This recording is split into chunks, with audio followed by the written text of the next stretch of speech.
La fanbase Star Wars a toujours été très grande à tel point que certains éléments créés par les fans ont été intégrés à la continuité de l'univers. L'un des plus connus étant l'association la 501e qui donna plus tard la 501e Légion dans le jeu Battlefront 2. Mais des tas d'autres idées fanon, donc créées par les fans, sont devenues officielles. Beaucoup ne sont pas particulièrement intéressantes, il y a des noms de fans intégrés dans des œuvres ou même la tête de certains fans utilisés pour représenter des personnages. Des noms de vaisseaux ou d'événements aussi proviennent des fans, ainsi que des designs de sabres laser ou de vaisseaux.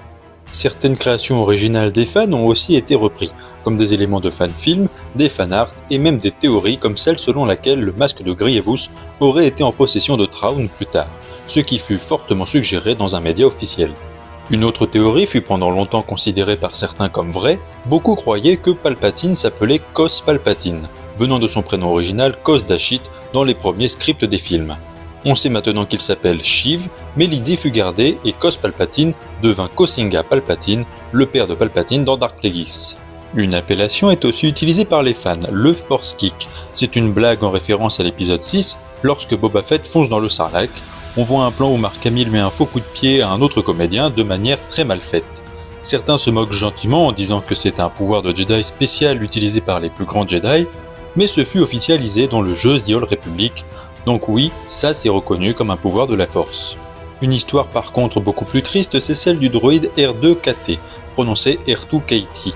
C'est un hommage à la fille Katie du créateur de l'association la 501e qui décédera suite à une maladie à l'âge de 7 ans. Ce droïde apparaîtra dans The Clone Wars pour la première fois, puis plus tard dans l'épisode 7. Lucasfilm a aussi organisé des concours pour faire participer les fans à leur univers.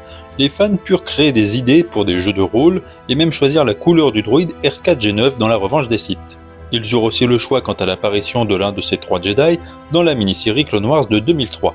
Lui fut choisi, mais ils intégrèrent les autres ensuite. Les fans purent aussi avoir la chance de choisir le nom de Sith de Jacen Solo, l'un des fils de Leia et Han parmi tout cela. Un autre concours, cette fois pour un magazine, s'appelait Design un alien. Les fans étaient libres de créer de nouveaux aliens à intégrer officiellement dans l'univers.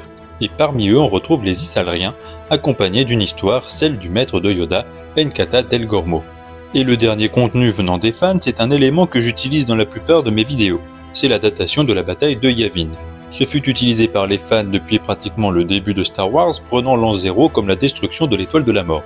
Et cette datation est considérée comme utilisée par la Nouvelle République dans l'univers.